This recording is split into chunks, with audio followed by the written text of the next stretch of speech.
We are live. So, yeah, we're live, looks like. So, what's going to happen, as always, is I'm going to wait till 5 past and see if people join. If not, just be a shorter podcast. All right, let's wait for some people to come in. Hello, Count. How's it going? Yeah, what a loss. We'll get into it. Trust me. Pretty damn crazy. Wait for some people to join, and then we'll start this damn thing. See what's going on. It's actually a lot to talk about this week. Way more stuff than I thought there was going to be. Lots of singles, lots of news, festival lineups, lots of good stuff. So I'm just going to chill here until 5 past and then we'll start doing stuff. Hey, Marvelous, how's it going, man? Or lady, I'm not. Yeah.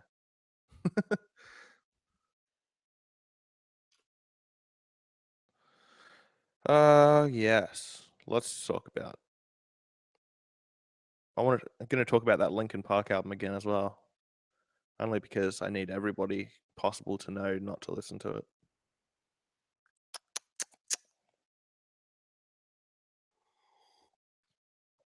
Triggered? I don't blame you. Oh, man. Lots of stuff to get into this week. But we'll wait for some people to join so that people can ask questions and shit. And then we'll start this damn thing. Also, yeah, last week wasn't live because I didn't have the time to do it live. I just had to, do it quickly. So it was a short one. Well, my week's been all right. Finally got playing in my band again after a bit of a layoff.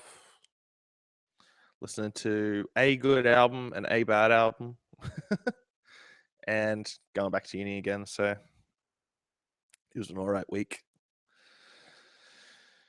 But I'm going to do it all again this week. I basically live the same week repeated over and over and over again. So that's my life.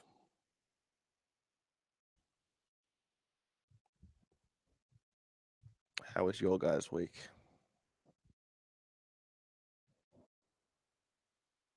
I know there's only 2 of you, but yeah, chat to me a bit. We've got 2 minutes till we start this damn thing.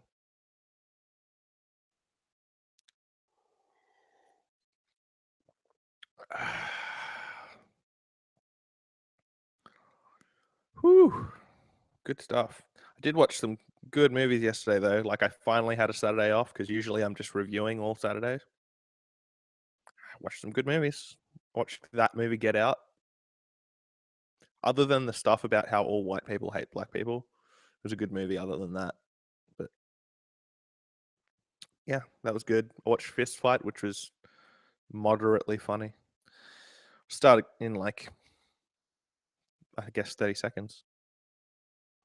Did I see the lineup for yours and ours? I did. I should actually probably talk about that. I'll quickly add it to my notes so that I don't forget.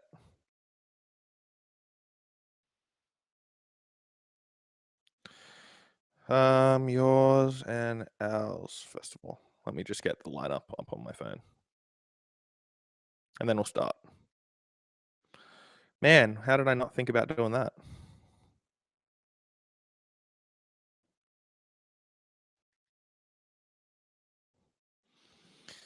How's it going, Sylvester, by the way? Let's see. Wollongong, yeah.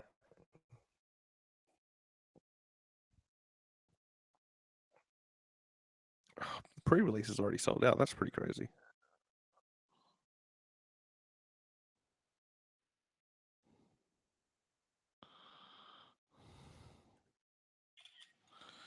All right. Give me 1 sec and we'll start.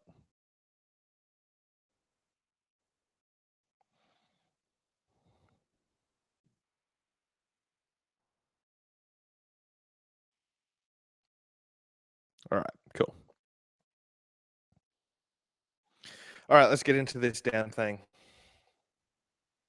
Yeah.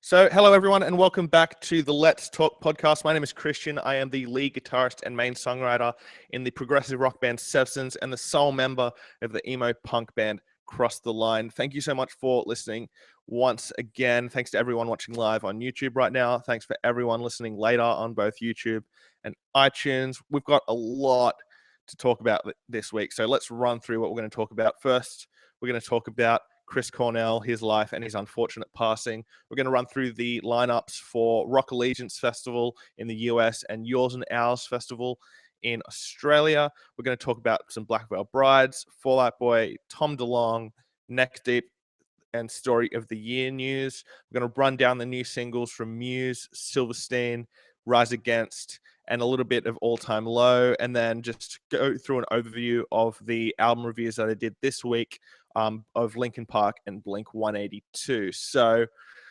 thank you all for listening once again, and let's just dive right into this thing. So we're starting off on a pretty sad note this week as Soundgarden and Audioslave vocalist Chris Cornell has passed away this week.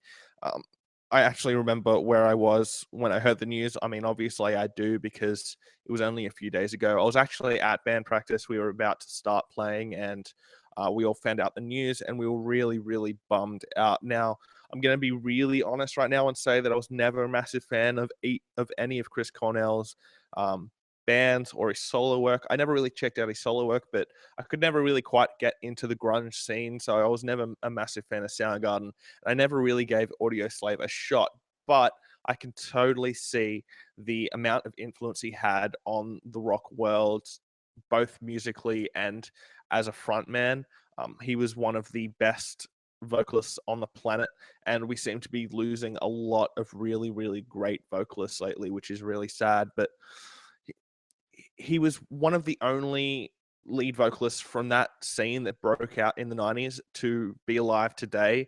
The only one that really is still alive from that scene is Eddie Vedder from Pearl Jam, because you can look at, Nirvana and Kurt died. You can look at Alice in Chains, and now he's seen all of his friends pass away, and everybody had kind of thought he'd gotten through that darkness, but obviously not. It was actually ruled as a suicide, which is just so sad and really, really a shock to a lot of people. And his wife has come out and said it might have been like through medication and he didn't quite know what he was doing. But either way, what a great, great, great rock star and an icon in the rock and metal community. And it's just so sad that he's passed away. He'd actually just finished playing a show. He was meant to be playing with Soundgarden a couple of days ago. And yeah, it's just a real, real bummer. So rest in peace to Chris Cornell. It's just such a sad thing when a vocalist who is so iconic and not only that has so many friends within the rock and metal community passes away. So yeah, once again, rest in peace to Chris Cornell. I'm going to be checking out Soundgarden again this week because I feel like he's done so much for the rock world that I owe him at least trying to remember him through his music. So I'm definitely going to go do that. And if you do want to listen to Soundgarden for the first time, or you want to find something that you can listen to and really remember what a great vocalist he was and what a great songwriter he was, on Apple Music, there is a playlist called Soundgarden Essentials. I would definitely recommend going and listening to that one because that's the one that I got, and I'm going to be playing that nonstop for probably the next week because other than that, there's not really a whole lot to listen to, as I'll get into later in the program. So yeah, once again, finally, rest in peace to Chris Cornell. Just such a sad, sad thing to come out of this week. So now let's get into some happier news. We're going to do all the news first, then we're get into some singles, and then just go through the albums that I've already reviewed this week. So first up, Rock Allegiance Festival has announced their 2017 lineup. It's going to be in Camden, New Jersey. on October 7th, which is a Saturday. And man, you US guys are getting some really good festivals lately. Like over here in Australia, we're not very lucky in terms of rock and metal festivals. Nowadays, a lot of rock and metal bands have to go on to more pop orientated lineups because Big Day Out died, Soundwave died.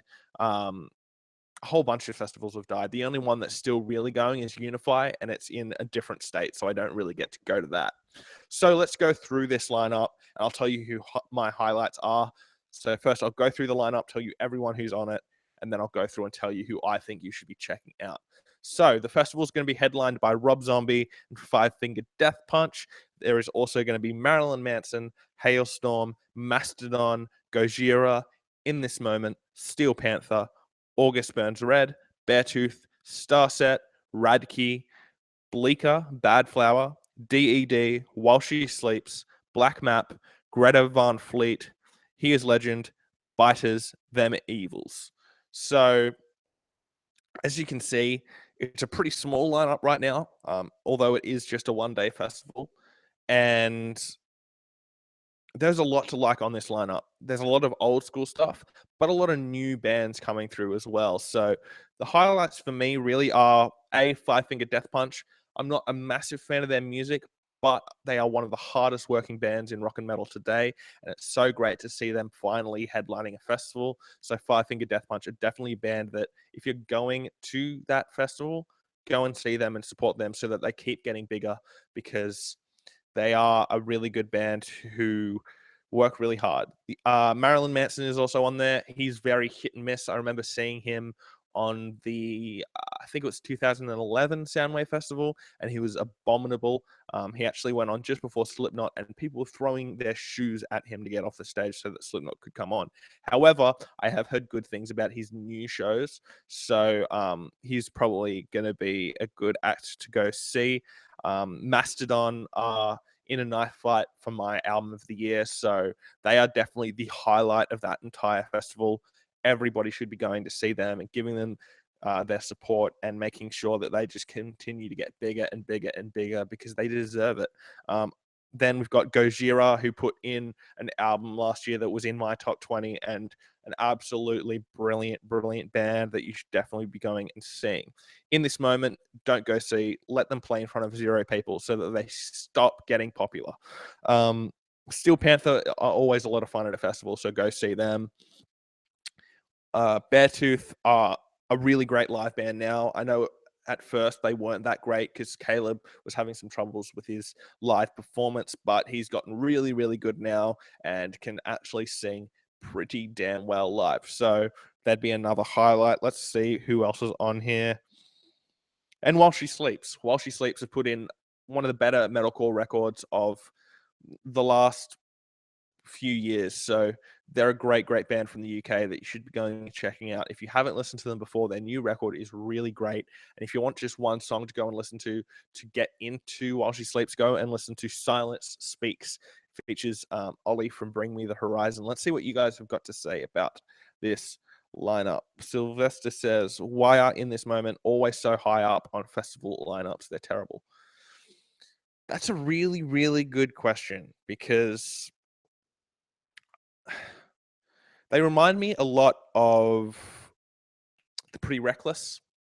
Although The Pretty Reckless are basically a TV star decided, I want to be in a band, and a label went, here you go, here's a band, and you're massive already. In This Moment, I don't think would be anywhere near as big if they didn't have the front woman that they do, but they write horrible music. It's all about the aesthetic for them, and the aesthetic is getting old, so I think you'll start to see them moving further and further down on lineups, and hopefully I don't think they'll be around in 2 years, and I really hope they're not around in 6 months. So I wouldn't exactly be supporting them. Are there other bands on here that I wouldn't support? Not really. I haven't heard of a lot of these bands. There are more to be announced, but as for right now, it's a good lineup. I really like it. Even Rob Zombie headlining is really cool. He's really great live. I remember at Soundwave Festival in 2014, I believe. He was on just before Avenged Sevenfold, and so I was there getting a good spot for Revenged and managed to catch the end of Rob Zombie, and he sounded great, and he has a great live show. So he's another good one that you should go check out. The headliners are really good, and there's great stuff right in the middle. So, in fact, the 3 best bands on the lineup are in the middle of that lineup, being, Mastodon, Gojira, and Beartooth. So definitely go to that festival if you live near it. I think it's a really, really great lineup. And yeah, let's get on to the next bit of news. Yours and Ours Festival have announced their 2017 lineup. For those who don't know, Yours and Ours is a festival over here in Australia. It's only about a 45-minute drive from where I live.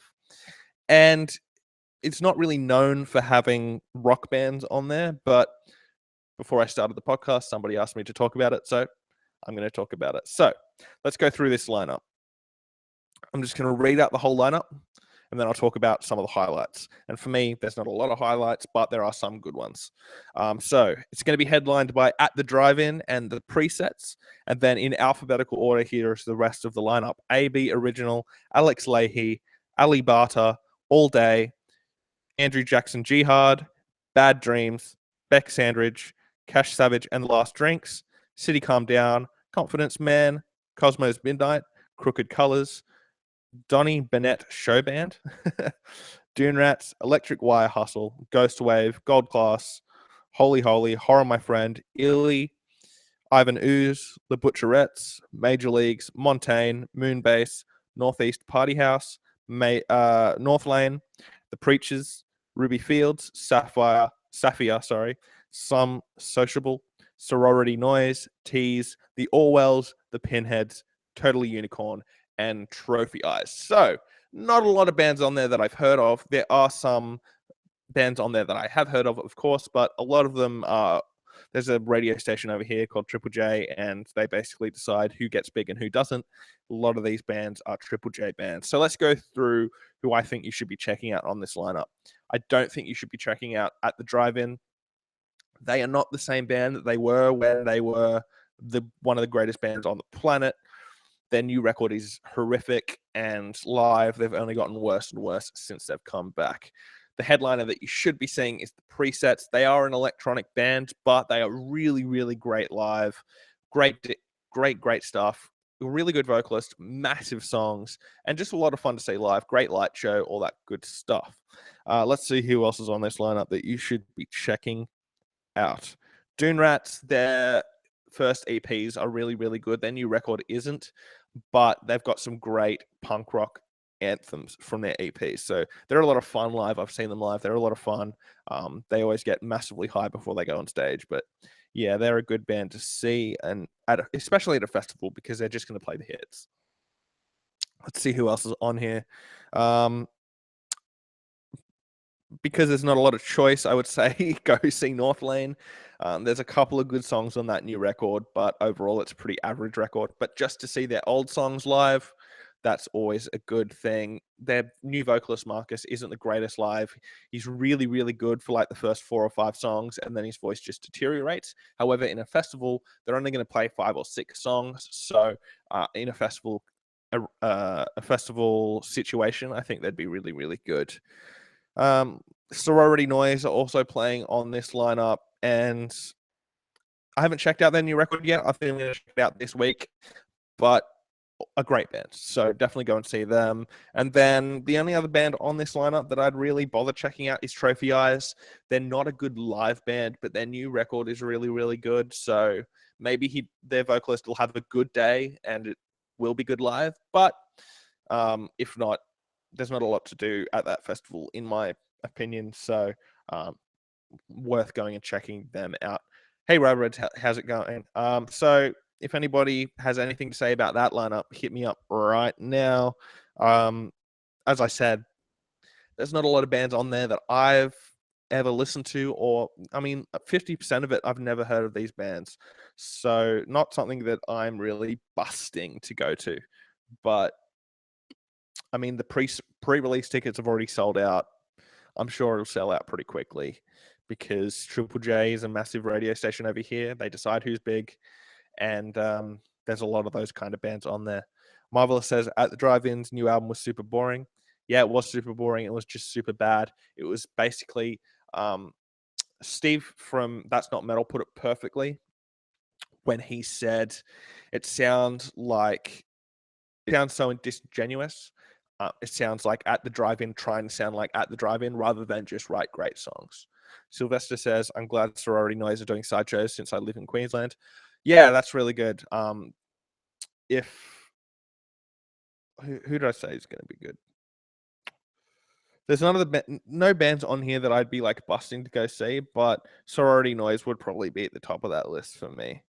So yeah, it is good that some of the bands can do sideshows, because with rock and metal bands having to go on these kind of pop lineups all the time because there's no rock and metal festivals, being able to do sideshows means that their fans can go and actually see their show instead of having to go to these shitty festivals. So yeah.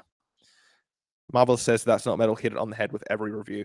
Every review. I disagree with them sometimes, but they're the best in the business. So yeah, there's that.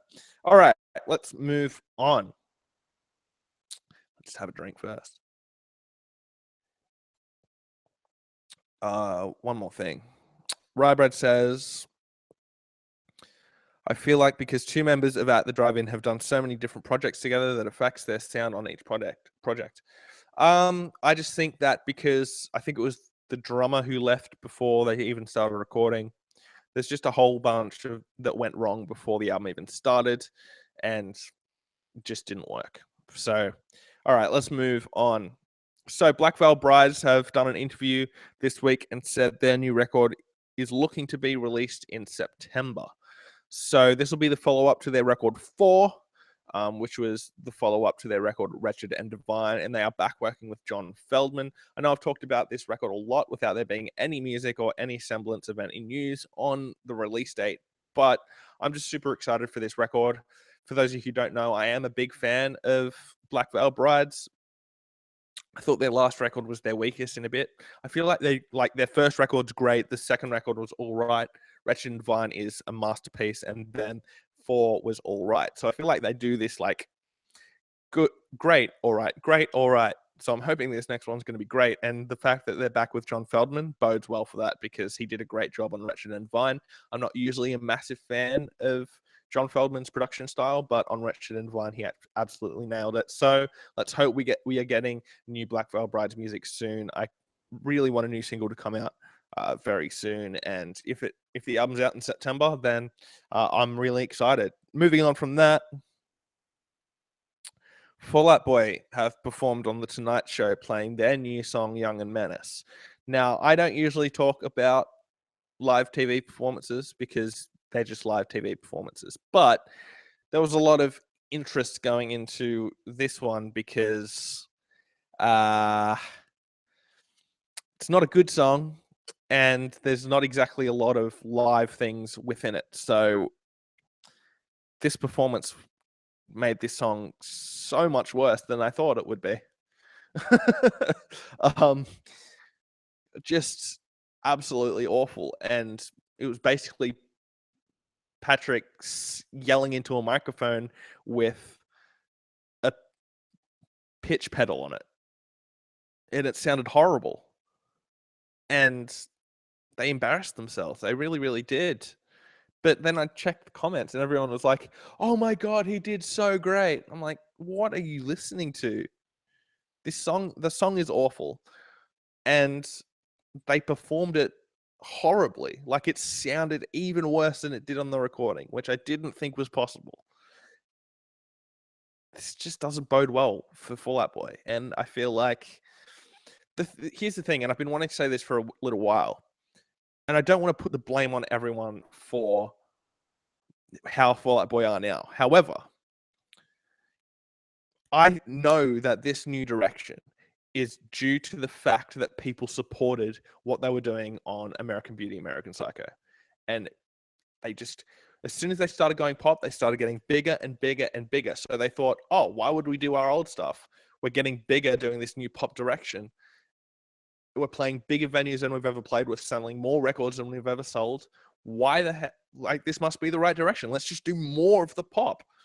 And so basically, I want to say thank you to the people who supported American Beauty, American Psycho. I fucking hate you all because now my favorite band, the band that got me into rock music, are awful. And yeah, I'm so sick of talking about fucking Fall Out Boy in this new direction, but we've got a new record to talk about in a long while. They're even releasing that in a long while. So let's see what you guys are saying about it. Sylvester says, how bad was it? Fucking awful. Rybread says, why do people kiss Fall Out Boy's ass? It's a very good question. I have no idea. I just don't know how people can support this. Marvelous says, Fall Out Boy, you ready? Okay. Rybread says, it's because they're fans that don't know about a lot of bands will freak out over anything they do.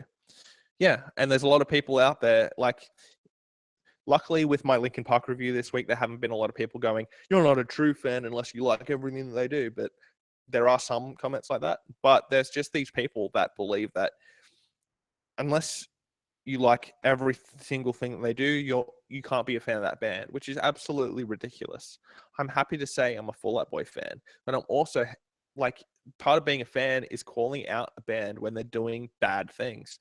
And a lot of people just don't understand that. So I really hope, and I implore anybody listening to this, anybody who listens to this later, every single fan of Fall Out Boy, do not buy this record.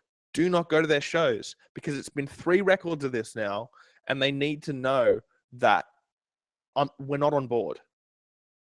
Because otherwise, the next record is just going to be all computers. There's not going to be no vocals on it. So that's my 2 cents.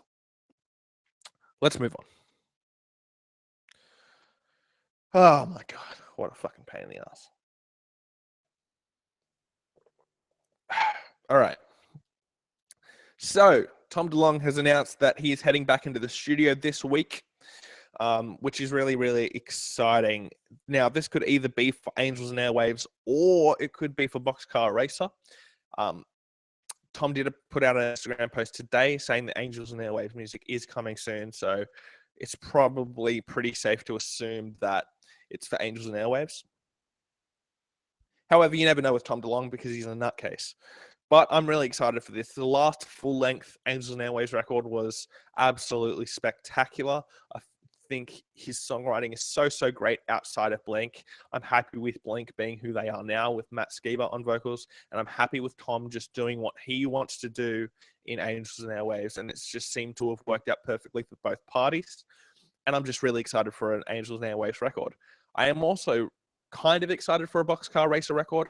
The thing that's making me hesitant about it is that it drove such a divide within Blink-182 when it happened originally, and just was the catalyst for them breaking up in the first place. And I really hope that Mark doesn't get upset at Travis for doing Boxcar Racer again. That would be such a shame because Blink are doing such an amazing job right now. But yeah, other than that, I'm really excited for Angels and Airwaves. So let's hope that he gets through that recording process quickly and we get some new music from him soon and he can stop talking about politics and stop talking about aliens. Rybread says, I'm a diehard Boxcar Racer and Angels and Airwaves fan. Love One is by far my favorite Angels and Airwaves album. So brilliant. I'd rather Tom do Angels and Airwaves because the new Blink-182 lineup is brilliant. I completely agree. Completely agree. My favorite Angels and Airwaves record is actually, I'd probably say We Don't Need to Whisper. No, sorry, it's the last one. The Dreamwalker? No, that's not what it's called. Let me have a quick look. Is it the Dreamwalker? Pretty sure it's the Dreamwalker. Yeah, the Dreamwalker. The Dreamwalker is my favorite Angels and Airwaves record by a long way. I think it's absolutely brilliant. Marvelous says new music. Yes, agreed once again. So let's hope we get that soon. Let's hope we get it by the end of the year because it's been a long time without an Angels and Airwaves record, and honestly, too long in my book. Rybread says, I like all Angels and Airwaves albums, but Love One connects with you the most. That's great, man. It's a good record. For sure. All right, let's move on. Neck Deep have started teasing new music with 2 teaser videos called The Panic and The Peace. And they have announced that tomorrow on BBC Radio 1, they will be debuting new music. So I saw them support All Time Low a couple of weeks ago, and I was not impressed. I've listened to their last record like twice, and the one before that once, and it didn't really hit me all that much, but I didn't really give it the time I think it needed. So I was going to go into the next record and to really get into that band. But when I saw them live, they didn't impress me at all. So now I'm not really that excited about new Neck Deep music, but I'm going to check it out. It's a shame it didn't come out today because then I could have talked about it today. But yeah, so Neck Deep are going to be releasing new music tomorrow. What do you guys think they're going to do? Because they're going to be 3 records in, and hopefully they'll change it up a little bit. Just add some new sounds to their already established sound, but let's see what they're going to do. I have high hopes. Rybrad says, Neck Deep, flawless, flawless, flawless. I'm freaking out. Life's Not Out to Get You is one of my favorite albums of all time. That's great. I need to check it out a bit more. There are some good songs on it for sure. As I said in my review of the All Time Low show, December was a real highlight of that show, of their set. So let's hope that they do some good stuff. Rybrad says, I think they'll be a little more emo because of Ben's dad's death. Yeah, they probably will be. I think there'll be a lot of songs probably about that because it's so fresh. So we'll see what they do. I mean, I'm kind of excited, but I'm also kind of hesitant because they weren't great live and I've never really connected with them. Hey, Angel, how's it going? All right, let's move on from that. Last bit of news for the week. Story of the year, a teasing an announcement for Monday. Now, that could either be Monday over here or it could be Monday for you guys in the US. Either way, we'll talk about it once it comes out. They did a teaser video. Hopefully, it's new music. If it's not new music, I'm not sure what it's going to be. But yeah, that's the last little bit of news for you. Just a story of the year teasing an announcement. So let's see what that is, and we'll talk about it next week. All right, let's talk about some singles that have come out this week. And there's been 4 that have come out this week. So the first one we're going to talk about is the new track from Muse. It is titled Dig Down. And there's no news of a new record. So they didn't release a single and then say it's from this record coming out at this time. They just said, this is the new single. But Matt Bellamy did come out and say it is going to be on the new record. So by the sounds of it, we'll have a new Muse record soon, but let's get into this first single, Dig Down. This has sent people, both Muse fans and Muse haters, into an outrage because, I mean, I know you come to me for unique opinions and, you know, unique takes on songs and albums and all this stuff, but really all I have to say about this is what a lot of people are saying. It's Madness version 2. And they're trying to be Queen. Now, there's a couple of things that aren't surprising about that. Muse have been wanting to be the modern day Queen for a very long time, ever since probably the record before the Second Law. Now, Second Law is actually my favorite Muse record. I know that's a very unpopular opinion, but for me, I think it's just a musical masterpiece. It's where they went fully progressive. They added some electronic elements to it, of course, but I think it's a really great progressive rock album. And Madness is, in my opinion, a really good song. The problem with this song, Dig Down, is it is basically the same song with the same structuring, nearly the same melody, and the same instrumentation. It's just got a bit of a different beat to it. The Queen comparisons don't bother me because I love when Muse do that sort of thing. But the thing that really gets me with this song is it really builds to nothing. Unlike Madness, which builds to this massive chorus to end the song, Dig Down just kind of stays at the same level for the entire song. It brings in a guitar riff at the end and some real drums and everything, but other than, like, it stays at the same beat. It doesn't change. They just add instrumentation to it, and it doesn't really elevate anything. So let's see what they're going to do. If it's another record in the style of the Second Law, I am really, really excited for that because I think it's where they are at their best when they're experimenting that much. but Dig Down is not a good first step. I can get why people don't like it. I think it's fine. I don't think it's a bad song. I just think it's madness with a different rapping. So yeah, that's my thoughts on Dig Down. Let's see what you guys have to say about it. Start hitting me up in the comments about what you think about this track if you've listened to it. I would recommend listening to it, but I don't think it's going to be one that you really get obsessed over. Rybread says, I'm a diehard Muse fan. This song is underwhelming to me, and Madness is one of my all-time favorite Muse songs. All Muse albums are brilliant. I don't know if all of them are brilliant, in my opinion. I think they're all good, but they have some really, really great ones. Madness, I think, is a really good song. I do think it's one of the weaker ones off the Second Law, but that record is a 10 out of 10 record for me. So that means it's a 10 out of 10 song regardless. But I don't think it's as strong as something like Animals, which is my favorite Muse song of all time. Anybody else got anything to say about this Muse track if you've listened to it? If not, we'll move on to the next song to talk about. One that was actually requested to me earlier today, and we're going to talk about that. Drones in their first album are not the only... Drones in their first album are the only not brilliant Muse albums, but those two albums are still really good. I actually really liked Drones. It just kind of passed me by, though, for some reason. As someone who was a massive fan of the Second Law and someone who was so pumped up to hear their next record, when Drones came out, I listened to it a couple of times and just kind of forgot about it, which is so odd to me because there's some absolute bangers on it. But I went back and listened to it like a couple of weeks ago, and I was like, why didn't I give this record more attention? It's great. Marvelous says, never really liked Muse at all, really. They're a dividing band.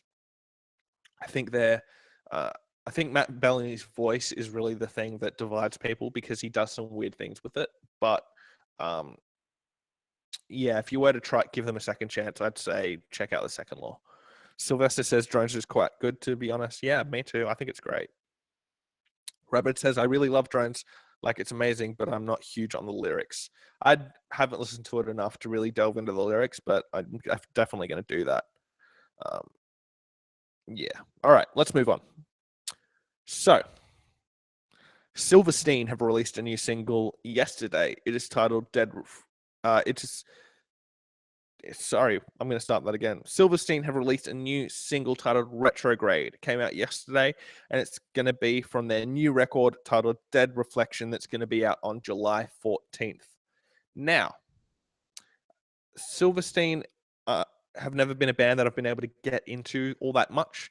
They really came out in that period where metalcore was starting to die a little bit, and they've kind of been doing the same thing as all the metalcore bands lately. So I will say that I'm a massive fan of Shane Toll's podcast called Lead Singer Syndrome. He's a really great interviewer. But as for his band, I'm not the biggest fan. So going into this song, I didn't really have the biggest expectations in the world. And it opens up with a really, really boring riff, if I'm completely honest. And I was kind of like, oh, of course. This is, of course, how it was going to sound. I think the song is all right. I don't think it's bad at all. I think it's actually quite good for what it is. But it's what it is. It's not exactly special. When you compare this to a metalcore record or a metalcore song from like While She Sleeps, it doesn't even compare. They're not even on the same level. So I think the hook is really quite good. I like that he mixes it up between the screaming and the singing frantically. I do like that. But I think for me, the main riff is just so boring. I think that's the only way I can really describe it. It's just boring to me. And that's meant to be the thing that hooks you into the song, and it just doesn't do it. So, as I said, I think the chorus is good, but other than that, it's a pretty average song. I'll check out the record when it comes out in July, but I'm not really all that excited about it. So, let me know right now, guys. What do you guys think about the new SIlverstein song? I'm not a massive fan, but let's see if you guys are. Rybird says, I've been a sort of big Silverstein fan since 2010 when I got into core music. I've not heard the song yet. Yeah, I didn't even know it had come out. There was not really much of a fuss about it. all of the media places that are meant to report when bands put out new music are too busy talking about McDonald's getting delivery now and, 10 eyelashes that your favorite singers love to lick, all that kind of bullshit. So, I mean, Trevor from Our Last Night actually tweeted at Alt Press today and was like, hey, great, you're making an article about McDonald's starting delivery. Where's an article on the fact that we just released new music? And he's right. All of these media outlets are no longer talking about when music is coming out. They're just talking about stupid lists and all this bullshit. So that was a little rant on the music media. But yeah, I think it's an all right song. I don't think it's bad, but it doesn't get me excited for this record at all. So those are my quick thoughts on the Silverstein track. It's all right. It's nothing offensive. It's not offensively bad, but there's just better music out there to listen to. So not something that I'd really recommend, and I don't think you're going to be missing out on much if you don't listen to it. All right. My throat's getting dry for some reason, but we're going to push through. Rise Against have released a new single this week. It is titled House on Fire. It's going to be taken from their new record, Wolves, which is out in a couple of months. I can't exactly remember what date. But after the first single, The Violence, I was so excited for this record. I think that song is really, really great. But House on Fire, their new single, opens up like a country song with a country riff. And I think the verses are extremely weak. I think the chorus is all right, but overall, I think the song is really disappointing. I think it's probably the worst song they've released in a very long time. It feels like it was a B-side from the last record, The Black Market. And it's just something that I'm not the biggest fan of. This fucking podcast is getting so negative right now, but yeah, this new track from Rise Against is just so extremely average and slow. The Violence made me excited because it was fast-paced. Tim sounded aggressive again. He sounded like really passionate. And then on this song, he kind of goes back to that laid-back thing that Rise Against have been doing on their last record. So it's made me a little bit less excited for the new record because this is a single, I guess. But this is the last song I'm going to listen to before I listen to the record. So as a last impression before I get the full record, it's not a good one. So those are my quick little thoughts on the new Rise Against track. Give me your thoughts on it right now. Marvelous says the record's coming out on June 9th. That's soon. Holy shit. That snuck up real quick. All right, well, I guess I'm getting that record very soon. So you'll hear my thoughts on the full record very, very soon. Any other thoughts on this new Rise Against track? Who's listened to it? Robert says, as someone who puts Black Market as the third best Rise Against album, I love the new song. It's your third best Rise Against album, really? Wow, that's crazy. See, I think they did everything brilliantly up until Endgame. Endgame is a great record as well.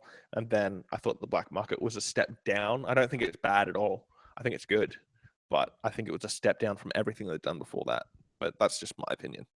Anybody else got thoughts on this new Rise Against track? If not, I'll move the fuck on and we'll get on to talking about some albums. Anybody else? Here's another thing as well. Speaking of rock media, I didn't even know this song had come out either. So rock media doing a shit job once again. Their 2006 album is by far their best to me. That's Suffer and the Witness, yeah? Because I think that's their best record as well. Of course it is. It's one of the most iconic albums of all time. I actually reviewed it a little while ago. So, yeah, what a brilliant record that one was. All right. So to close off this single news, All Time Low also released a new single this week titled Nice to Know You. I didn't listen to it because I only listened to 2 songs before a record comes out. I have listened to 3 songs because I went and saw them live. And I had to listen to Life of the Party before that. But yeah, they released a new single called Nice to Know You, and I'm not sure how it sounds, so yeah. Sylvester says, are you excited to rip apart the new In Heart's Wake record? Oh, yes, I am. I've had it for like 2 weeks, but I haven't listened to it yet because I don't want to. Because as much as I love ripping apart records, I hate listening to bad records. I did like listening to the new Linkin Park record this week because it was so funny and I laughed out loud so many times. But yeah. Rybird says, Nice to Know You is the second best song off the new All Time Low album to you. That's cool. I'm excited to hear it. I think Life of the Party is great. It's actually grown on me a lot since it first came out. Last Young Renegade is the best all-time low song in a very long time, and Dirty Laundry is really good as well. So I'm excited for the record. All right. So let's just go over what I've done this week on the channel. All right. So this week on album reviews, I talked about the new records from Linkin Park and Blink-182. Linkin Park's record was called One More Light, and Blink-182's record was California, the Deluxe Edition. I don't usually talk about deluxe editions, but Blink released an entirely new record. So yeah, there's that. So let's first get into the Linkin Park record. This is the last time I'm ever going to talk about it, hopefully. I've already deleted it off my phone because listening to it 5 times is enough. So this is an absolutely horrible record with some of the worst pop music I've ever heard. As soon as the first sample came in for the first track, I laughed out loud. When it does that drop in, let me just bring up the track listing so I can really talk about this record in depth. Sorry. So there were moments on this record that I laughed out loud in, and there were moments of this record that had my mouth just, I couldn't close my mouth. It was just on the floor, shocked.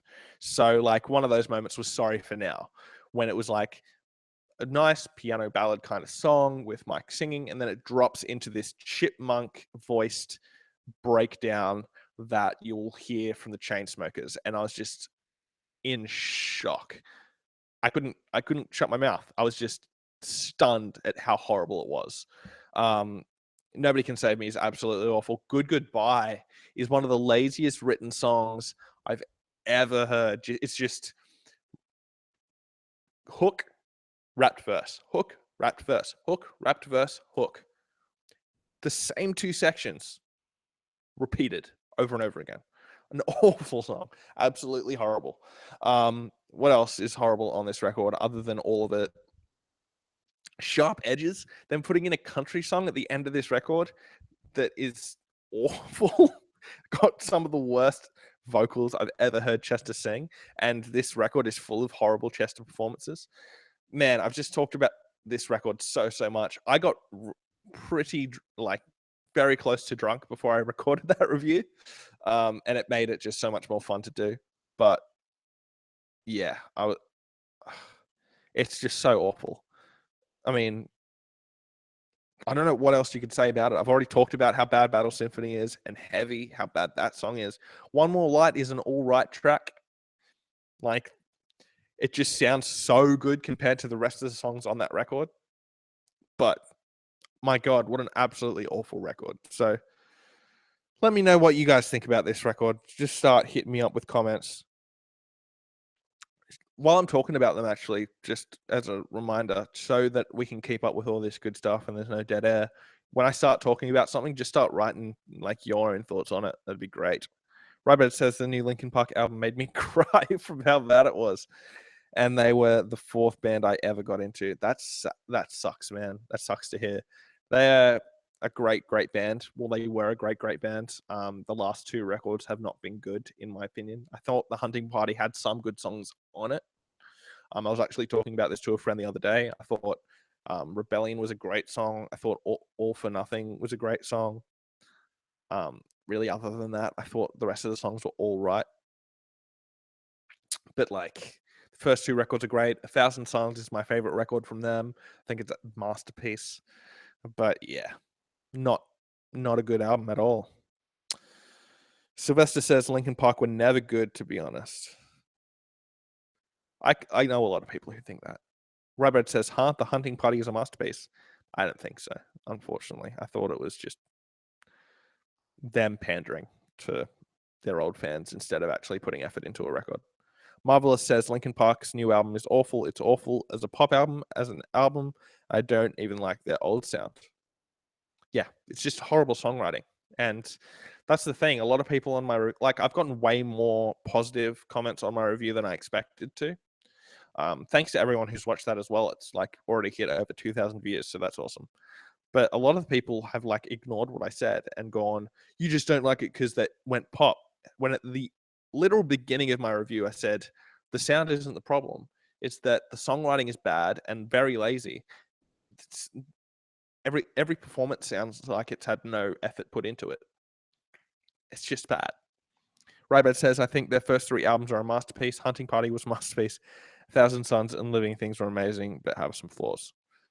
It's amazing how many different, how there's so many differing opinions within Linkin Park fans about their records. But for me, 1,000 Suns is by far their best thing they've ever done, which is an unpopular opinion. All right. I also talked about the new Blink-182 record this week, the deluxe edition of California. Blink have basically, they have released a brand new record this week, and it's brilliant. I was so happy when this record came out. I got it a couple of days early.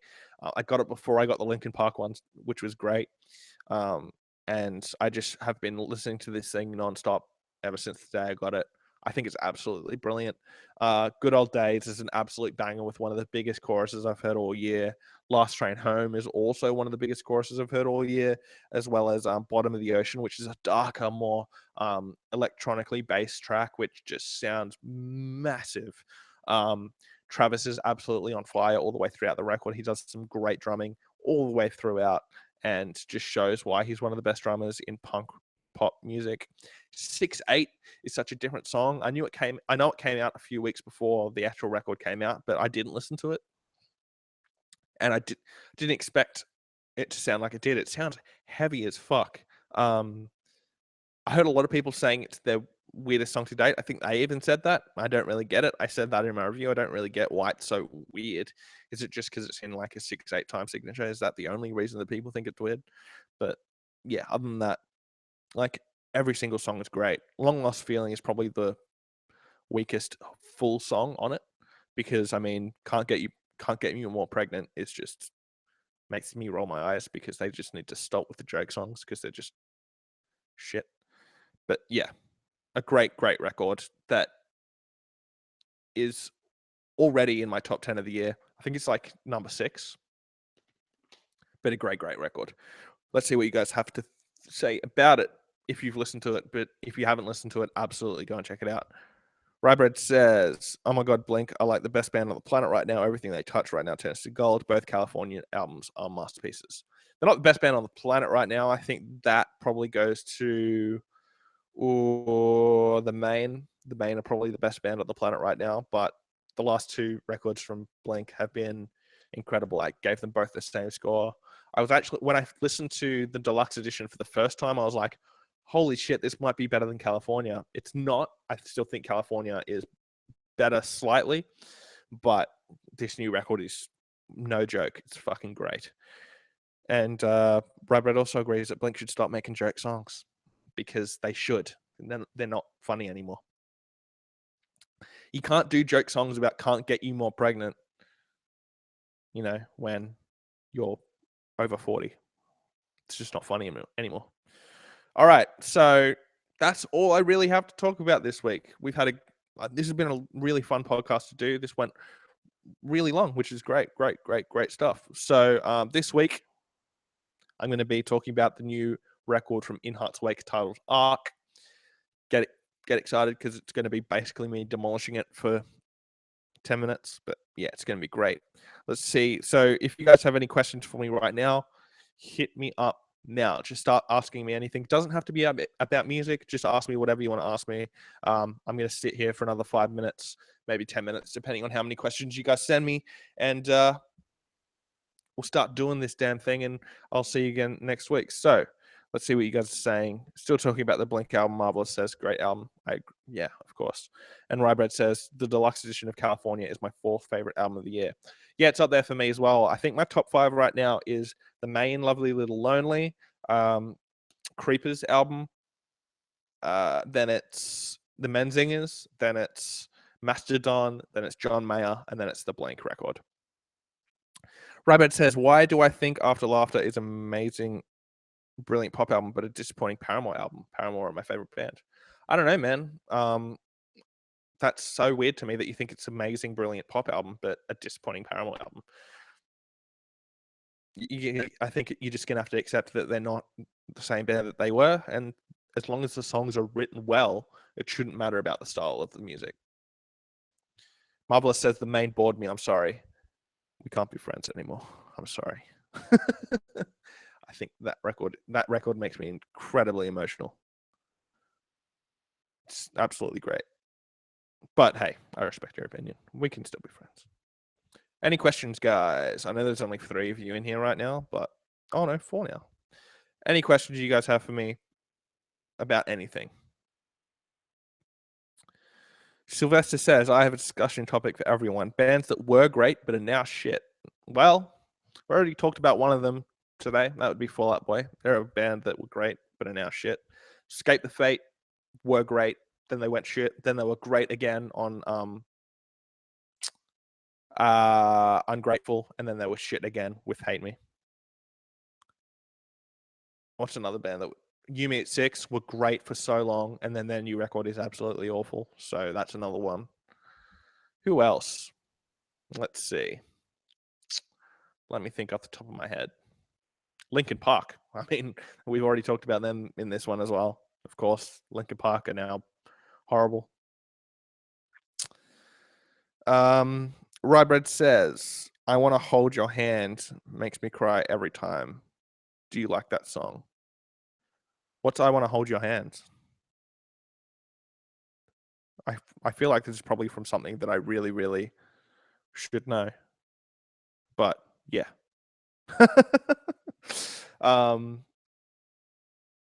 Hey CEO, how's it going? Oh, Rabbit meant I only want to talk to you. Yeah, I think it's brilliant. Tundra says, what do you think of Muse? I think they're a great, great band. We already talked about their new single, which I don't think is great, but I've always loved Muse. Marvelous says, Paramore's new album is great, but I never really liked their old sound. That's fair enough. I mean, I think their new record is their weakest, but it's still great. CEO says, opinion on Tool. I've never given Tool a big listen, but from everything I've heard, I've loved it. So I was actually listening to Schism yesterday, and I've actually got a, like, tomorrow on my drive to work, I'm going to be, just listening to their records. So yeah, I really like Tool for everything I've heard. Why didn't I put my phone on silent before I started this thing? CEO also says, favorite band. It's a hard question. My favorite band would probably I'd probably have to give it to Switchfoot, because I just think that John Foreman's the greatest songwriter of our generation. But there are so many other great bands like Tesseract, who I love, Carnival, Steven Wilson would be up there. I think All Time Low would be up there for me. Let's see who else is on this wall. Avenged Sevenfold would be up there for me as well. There's just a lot of great bands that I love. Tundra says, Absolution is my favorite for Muse. Bassline is so good. I think, yeah, that's a great, great record. I think it was my favorite up until Second Law, and then Second Law took that over for me.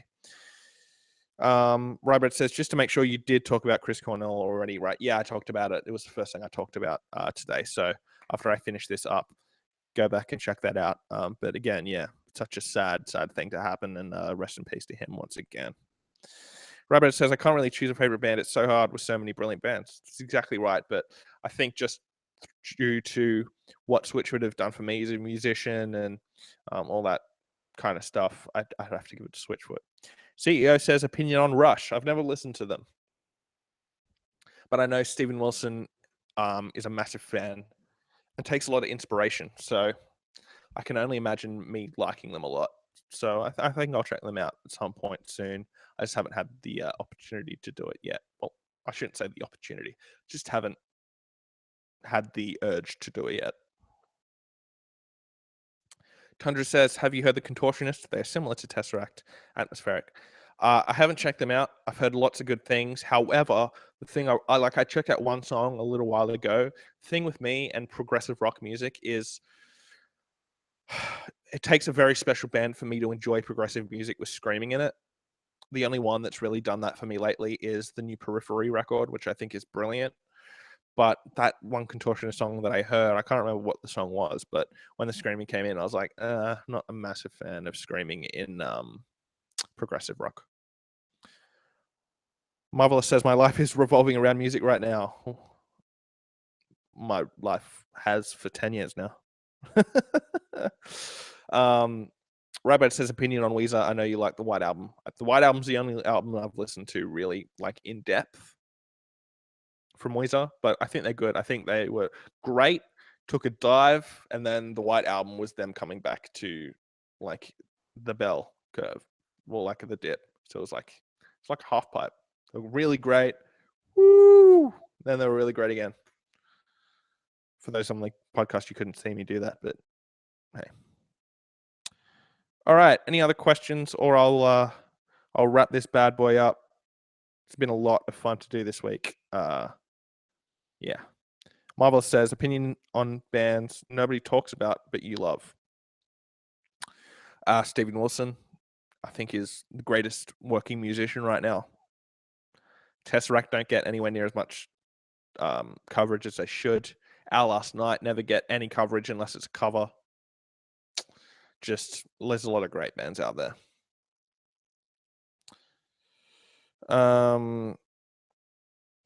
I disagree, Rye Bread. I don't like the album before the White Album from Weezer. I'm sorry. CEO says opinion on Beck. Never listened to him, but I've heard good things. Tundra says, listen to the Contortionist album Language. You'll like it. I know it. I'll check it out for sure. Cheers, man. Yeah. All right. Last questions. Chuck them in, and then I'll say goodbye. Because, yeah, we're hitting up on an hour now, and that's as long as this thing's going to go for. I'm surprised we actually filled up all that time this week. It's been really great. There's not a lot of dead time. All right. Well, I'm going to wrap it up.